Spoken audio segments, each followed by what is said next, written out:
It's exactly why I jumped on the Japanese opportunity here, even though a lot of people turn their eyes away from the Japanese market because prices were so cheap.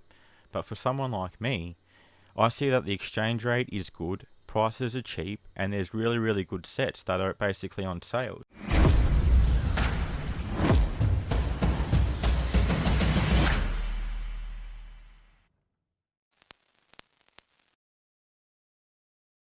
Hello everyone and welcome back to the channel.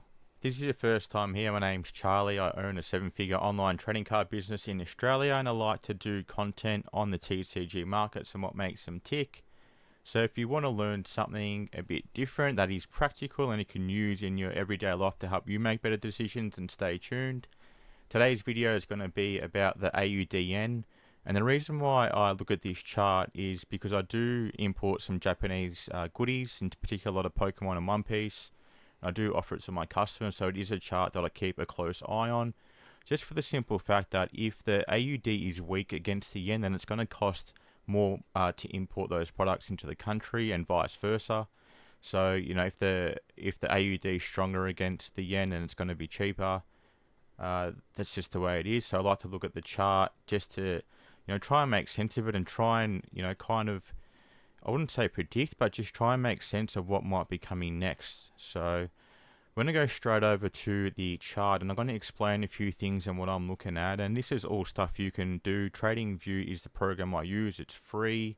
Well, there is a free version that's pretty practical. You can still do what I do on it. So go check it out, have a play around, and yeah, just have a bit of fun with it like I do. Okay, so this is the AUD versus Japanese yen chart, and I'm going to go over some Pokemon products later as well in the video, just to show you the effect that this can have, well basically the currency exchange rate can have on the price we pay for goods from Japan. And obviously I'm from Australia, as I said before, so I'm going to concentrate on the AUD chart. But you can do this with any chart really. If you're from the US, you can look at the USD versus yen chart. If you're from Europe, you can look at the Euro first yen chart. So same principles, but they're going to look very different depending on how strong or how weak that currency is doing against the yen. So what I want to highlight here is this is very experimental. I follow cycles, multiple cycles. Collectibles is one, the land's the other. I do believe the land cycle of 18 years does have some significance in this chart, and that's why I've chose to overlay it here and use that as a guide. So basically we have the 1990 recession here. You can see every time you have a recession that the yen actually gains strength against the AUD. So the AUD actually gets a lot weaker into the recession. This one took a very long time to find its bottom. So this is the end of the cycle basically. So at the end of the 18-year cycle we have this big recession. The economy has to go through a phase of contraction, spending's low, job losses are apparent. It's a bad time for everyone. So this is what happens, but the yen seems to be a bit of a safe haven. That's the pattern I see. Then you get this recovery phase here. And then the next thing that's interesting is once we find our peak, we start going down into what I like to call the mid-cycle slowdown, which in this case was the dot-com bubble, which I've got here. So interesting that the mid-cycle slowdown, we get this decline into it again. So there's a mid-cycle slowdown around 7 years into the 18-year cycle, and then we get this recovery phase again, and it's just bullish for the AUD all the way until the end of the cycle. And in this case, it is the 07-08 global financial crisis crash that we had happen. So if you're not aware of these cycles, you can look them up on Google. There's a lot of information about it, and it is a repeating pattern that tends to happen and has happened for many, many years. So we get to the top there and we see the big crash. So this is what I anticipate is going to happen again eventually, and I'll get to that soon. So again, you see when we have that finality of the cycle and the crash happens in the West, this means the AUD is very weak against the yen, and it's gone from, let's call it round numbers at 100 yen to the dollar, and we went all the way down to 55. So your purchasing power or the exchange rate from the AUD to yen, your ability to buy things in yen has almost halved. in a very short amount of time, and that's why I like to look at this chart. Because if I want to spend $100 in Japan on a Pokemon booster box, that's 10,000 yen or $100, and all of a sudden the AUD versus the yen drops 50%. Well, that's going to cost $200 now for that same product, even though the market price in Japan has not changed. So again, let's get back to the chart. So again, we get the recovery phase. So we're just repeating what happened here. So we get the recovery. You see here, we find a peak around the same spot. So again, a pattern is emerging. And then we got the decline into what we know as the C19 crash. So again, it's a pattern that we're starting to see form here over many years of data, and then we get the exact same recovery in a similar channel to what we did here. So to me, that's interesting as a technical analyst. I like to look at these patterns.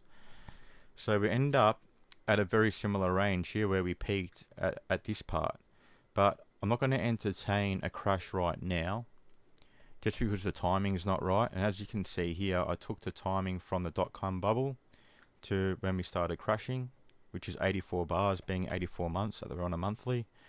And then we got the C19 crash, the same 84 bar range, and we get to about March 2027. Now, this is only a guide. This isn't like 100% going to happen. We're going to use this as a guide and just as something that can be, highly probable or most probable rather than not. That's what we're looking at here, probabilities, not certainties. So yeah, that's what I like to do. So we might have a bit more time playing around here. But if we zoom in now, we're going to see something pretty apparent. We've fallen out of the channel and we've found resistance on the underside of this channel. So we've had multiple attempts each month and we can't penetrate this channel that's been in play since the C19 crash in March 2020. So look, this can keep pushing up and keep bumping like this. It can come back in and keep following it up, or we can just find resistance and just trade sideways like this. But what I'm looking at now is what's going on with interest rates in Japan and Australia, because that is one factor that can impact. If Japan raises rates, that can strengthen their yen. So we can just look at that story here. So basically, we'll just go over this quickly. Just over half economists polled by Reuters expect the BOJ, which is a Bank of Japan, to raise rates again in its December 18 to 19 meeting. So basically, Japan have held minus or negative rates for a long time, or near zero. They've just raised 0.25%. So 25 basis points in July, I believe, and they might do their second raise to 0.5 or 50 basis points total in their December 18-19 meeting. So that could strengthen the yen. So what it's basically doing is pulling money out of the system or taking debt, making it more expensive to borrow. So you're actually pulling money out of the system, which is created by inflation. So printing of money or creating debt through banks. That's how inflation is created. And if you raise rates and make that more expensive, that's going to pull more money out of the system, meaning there is less yen around. Therefore, meaning that it's going to be more purchasing power of the yen because there's less yen in the system. That's how it works. Explaining it as simple as possible. And then we have the opposite in Australia. I'm going to point something out here. In this time, what's different is Australia was actually raising into this period. So that's the period we got where the AUD was actually stronger than the USD, because the Australia was raising into this crash before they started to lower it like the US. Very different from the US started dropping rates a lot earlier than Australia. So that's why you got that shift in strength from those two currencies.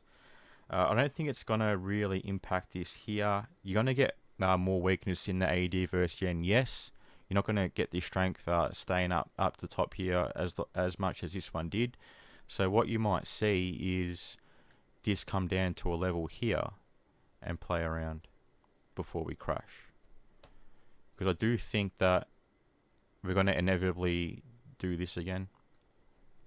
So again, that's going to make things a lot more expensive to import from Japan, which is why I look at this chart. And we can quickly see that by looking at a quick article done by SBS. This is Australia now. Our rates are at 4.35 basis points. So basically, the rest of the West have been cutting rates already, so they have now commenced their rate cut cycle. And again, that's just the opposite of what I explained. So when you make money cheaper or cheaper to borrow, so you're paying less interest when you do borrow money. So debt or loans, that creates money in the system, and that basically inflates the currency. So that's why you get inflation, and that's why, it got out of control during COVID, because we were at record lows. People were borrowing money because it was so cheap. It was almost like next to nothing. You had to pay back the bank, so everyone was borrowing. They had more capacity to borrow, hence why everyone was spending a lot more money, caused high inflation. So if we see the interest rates be cut in Australia, which I think would happen as early as February 2025, well, that's going to have that effect that I was explaining before, as the Australian currency is actually going to lose purchasing power once again. So we'll quickly go through this now. So when is the first rate cut expected? Economists at Australia's Big Four banks, CBA, Westpac, NAB and ANZ, predict the RBA, which is the Reserve Bank of Australia, could cut rates by 0.25% in February 2025. So they're also factoring around 4 cuts by the end of next year. So yeah, we could see that relief for people who have home loans, or if you wanted to buy a new car, you could see relief there in terms of how much it's going to cost in payments to do that sort of stuff again. So we are going to see increased activity of spending because it's going to be cheaper again. But again, that's going to cause inflation, devaluing the dollar. And I think that's why the relationship with the yen and AUD and other currencies has been what it is. And it continues to repeat because we keep getting these patterns repeat in each of these cycles. So I'll just do a quick analysis here. So basically, I've set out at the bottom here the time it took from the dot-com bubble to when we started crashing, which was 84 bars, 84 months. I've done the same thing here, bringing us out to what I said before, around March 2027. So we could use that as a target, but anywhere between, I would say, late next year. So even this whole range here could be a range where we could see a crash. So that's where I'll be very careful with what I'm doing. But yeah, as I said, we see rejections on this underside here. Whether we break through or not, I don't know. This is a very harsh rejection on the monthly. We've only got, as you can see here, 1 day and 15 hours left for the close. If we do close red, it's going to be the first time we have in 4 months. So we could continue this back pattern down. So could even drop below this key level, which is going to be worrying. And that's what I'm going to be looking at now. So this key level of support is the next key level I'm looking at. If we do manage to come back down and break this level, I expect more downside on this pair. If we come back down here and hold, it's okay. We could pop up back up. Possibility. It's what I'm going to be watching. So that's what I'm keeping an eye on with the yen. So yeah, that's basically what I'm looking at. You can play around with this. As I said, tradingview.com. You pick the chart you need, and you can play around with the tools. Does take a bit of learning to use all the tools and what they all do. So yeah, it's worth checking out some videos on YouTube, maybe just a few tutorials to see that. So let's look at Keeper. So Keeper is an Amazon tracker. It tracks product sales on Amazon. I'll just put up a few Japanese products or popular products that I think are in recovery phase or just of interest to me. First one's going to be V-Star Universe. So that's been out for basically 2 years now. So yeah, this is the start of the year in January up here. We can see the price was around 11,900 yen, which if you do 100 yen to the dollar AUD is about $120 or $119 to be exact. And then we seen this decline of V-Star, and it did get a reprint around here. So we see increase in supply leading to lower prices, and this is when the Pokemon company in Japan started their aggressive printing stance, trying to get product down to at least retail, and it actually went lower some sets. So all by design, because they want to stop scalping in the country. It was a pretty bad problem, and this was their measures they took to combat that, and we see that in the chart. But yeah, it's starting to recover now, so it got to a low of about 7,000 yen, so about $70 AUD, and then we start the recovery phase, which is what we're in now. So if we use Keeper as a guide, and again, the charts aren't very clean, this is all just Amazon data, so this is only one platform. I'm using Amazon Japan as well, so this is just sales on that platform. So it doesn't give you a picture of the whole market, but it still gives you a good idea of general direction.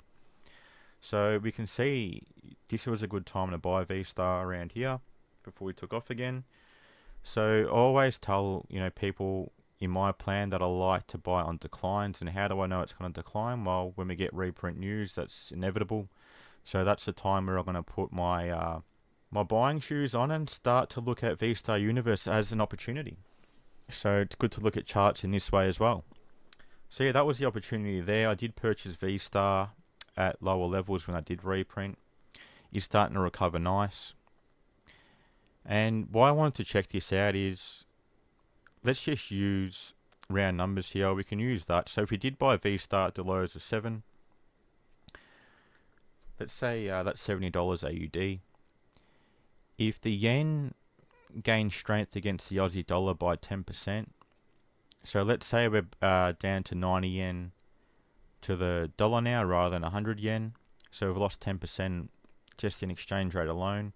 Well, that's going to cost us now $77, even if the market price didn't change. And we can play around with this. There's plenty of calculators everywhere. If that drops by 20, so 80 yen to the dollar now, so you're getting less yen for your money. That $70 purchase is going to cost you $84, and so on and so forth. If we do 30%, I can do it in my head. It's going to add another $7 again, so it's going to get us to $91. And if you get, this scenario here where we get the crash again, even if the market price in Japan does not change and we get a 50% decline in the yen, well, that's going to cost you an extra $35 just on the product alone. And then you got shipping costs as well, like they don't change, but since you got to convert your Australian dollars into yen, that shipping cost is also going to increase. So, we're talking about huge increases that, have a good chance of coming again if we are someone that buys goods from Japan. That's why I think it's very important to look at this data. So now is a fantastic time to buy.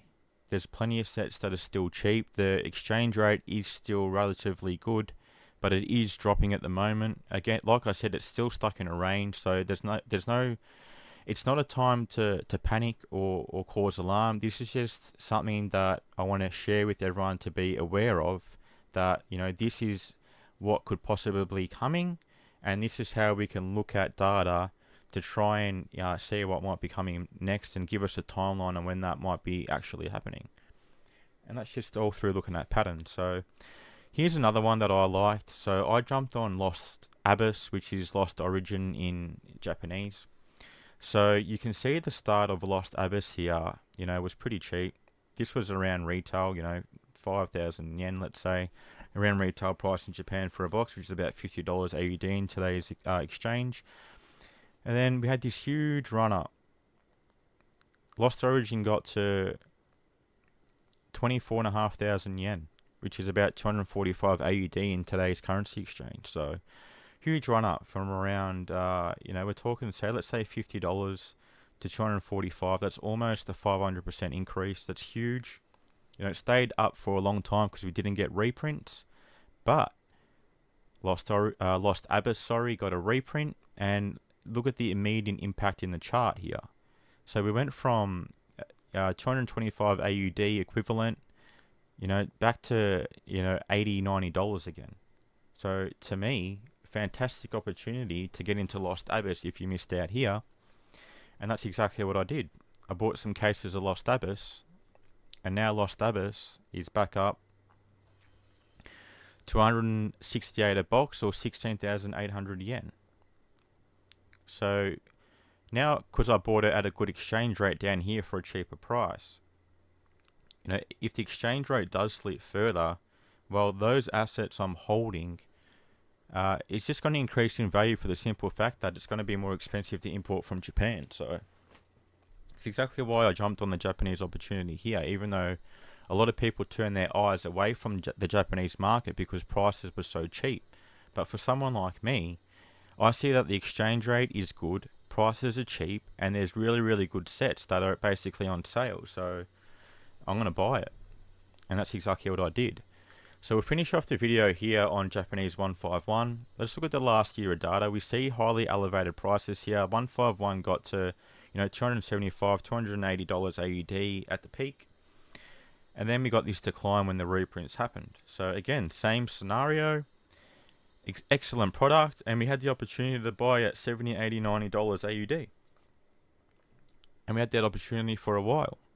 So, I was very vocal about my plans with this. I like to buy on the way down because I don't know when the bottom's going to come. And I do get more aggressive as prices get cheaper. That's just the way I have my investment thesis. But again, exchange rates were very good around here. This was near peak exchange. So we're even getting more than 100 yen to the dollar. It was more around 108, 109 yen to the dollar. So fantastic exchange rate. Near peaks of, historical peaks that we've seen on the chart before. And again, we get the rise again because our product dries up. We've got, more reprint news, so we're sort of leveling out again. And I do believe we are getting more stock in Japan around mid-December. So this is a set that's still in print, but, highly in demand. So again, it's something to keep on your radar. If we do get prices down here again, well, that's another opportunity to look at. And that's what I want to point out here. This is keeper.com. You can track any product. You can set product alerts. You can do amazing things with this. So you don't even have to look at the chart. If you set a price, it'll send you an email that, yes, the price has got to here now. And then that'll just alert you to look at the product again and have an opportunity to buy it at cheap prices, because inevitably we're going to go back up when they stop printing this and the product gets snapped off the secondary market again. So I'm going to leave the video there. That's all I want to touch on today. Appreciate you tuning in, and I hope to see you on the next video. Bye for now.